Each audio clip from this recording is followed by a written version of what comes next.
Hi everyone, welcome to today's video. My name is Joanna. I'm Mara agent.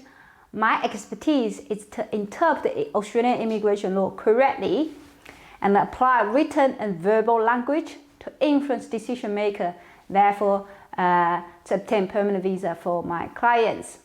So today's video is about GTI. I've received so many inquiries from you. If you're one of the individuals, I hope this one we're going to answer all the questions you sent to me.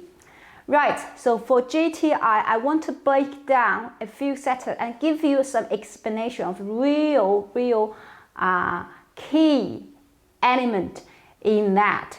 And of course, I will tell you about why we are so good. Our team is so good to obtain permanent visa for all my clients.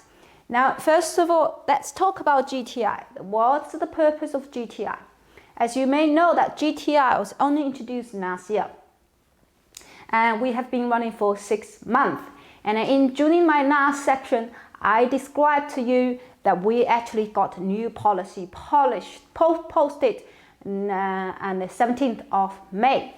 And this GTI will be up to 23, it will be running for 3 years up until April 2023. They will then have a mandatory review. That's what we believe in Australian immigration law. The first trial, first type of visa will be a lot easier than the future one. Okay, so if you are eligible now, I encourage you to have a look about that to see whether you are eligible. Now, when I mean eligible, meaning whether you can get PR. All right, for GTI, I have to include 4 elements here. And I'll explain in detail. First, for my next section, I will explain to you the purpose of GTI and how you can obtain it. Okay, so first of all, GTI focus on 7 sectors only. Okay, 7 sectors only. Although you might hear or read anything related, they might include 7 other sectors. But the legislation and policies exclusively indicate for 7 sectors. If you're not one of the 7 sectors, it's unlikely your visa will be granted. So people might think about this, oh, can I make myself in 7 sectors? It's really, if you're not in the 7 sectors, it's unlikely to be successful. Okay, you know that 7 sectors, and I want to explain in detail about the 7 sectors. For example, agriculture technology. Right? If you're in the agriculture technology, the purpose of that technology is to make sure the production, right? Make sure the food production process that faster, or we can solve the problem where we're not able to grow our vegetable on the land. So this is agriculture technology. FinTech, okay, you have the technologies to automate the process, the banking process, trading process, to make sure that it's fast enough. Okay, so this is financial technology. So for advanced manufacturing or space, this is relation to microchips, something like that. You know, when we use the mobile phone, microchips, or something into engineering parts, right? Engineering parts in the path that can make the whole process quicker and faster. And for data science, you know that it's to data mining to offer insight for the facts. Now we have quantum information, the quantum engineering or quantum computing.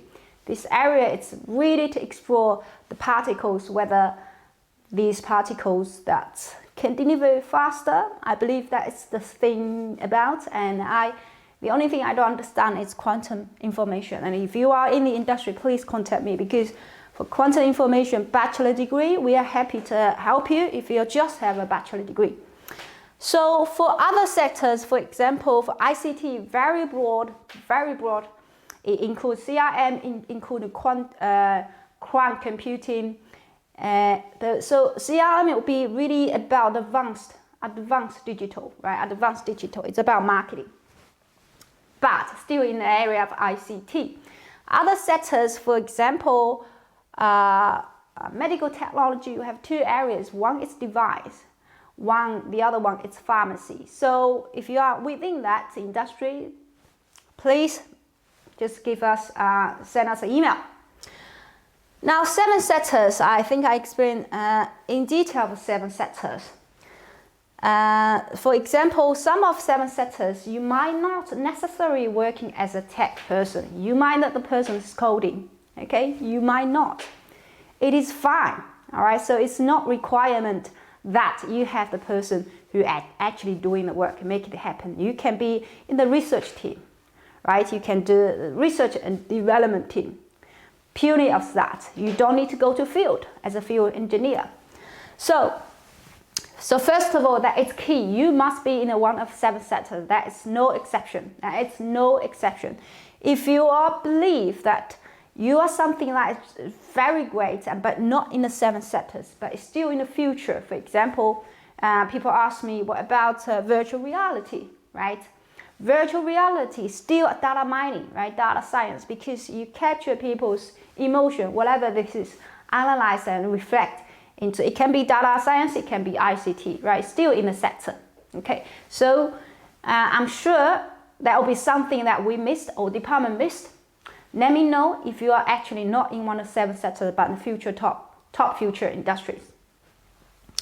One key area we need to make sure that's whole program, purpose of program is you above and beyond your peers, right? Which is outstanding, right? That's what we call global talent. Okay, how do we clarify you are outstanding? I receive so many emails. People talk to me pages. Oh, when they approach me, they already got rejected and ask me why. If you're just employee and we work for many years, you should not apply for GTI at all. You should apply for skill migration because we still have skill migration or employer sponsor visa. This GTI, it's not. It is of course skill migration, but it is not general skill migration. It is also not employer sponsor visa, right? It's skilled, highly skilled one, but it's not one. So I don't need to know that you have 20 years experience.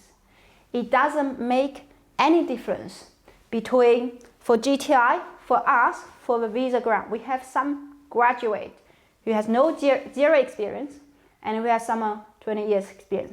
Someone who's graduate might have already got permanent visa approved. 20 years experience, that it's no. So the key element of GTI is you above and beyond your peers. How do we evaluate this? That's my work come through, okay? That's how my work come through. But for your purpose of your understanding, it has a various areas. To improve that, to improve your case, you really need to think about that. How you make sure yourself is beyond and above your peers, or outstanding, or really, really talented. How are you going to demonstrate this, right? How are you going to demonstrate? Think about the way. Also, some of you ask me, is that okay? Is that all right? I've got these documents. Lots of the documents, inquiries I receive, I actually don't think you're outstanding. This is because the language you present to me did not impress me at all. So, if you don't even impress me, that's unlikely you're gonna impress with the departments really, because they are more likely to scrutinize everything. For me, I give chance to everybody, right? If I think you are some kind of thing I want to explore. But for department, lots of emails I send through, I have no interest to read at all. So make sure you understand this. Think deeply about that. People told me about something about salary. Okay, I have to be really frank with you. This current salary, right? 149, I don't know how much is this. Why? I don't know how much it is, because it changes. The high income threshold is according to market rate. I think this year they're gonna drop because a lot of them haven't got an increase of salary this year, financial year. Now this is not, it can be a reference, right? But it's not concrete, which means someone might have visa approved, but their salary is actually well below this, which I've got someone approved it well below this. Someone else who might got above this salary but got visa rejected or never got invited or actually refused, right? They never got invited. So the term of salary, don't tell me, you can tell me how much I earn, but it doesn't mean once you earn, say someone who's earned in Australia earn 165k. Now if you're permanent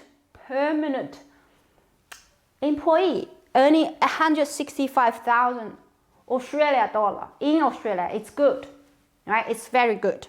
I'm not saying you are not good, you are good, but it depends in the industry, right?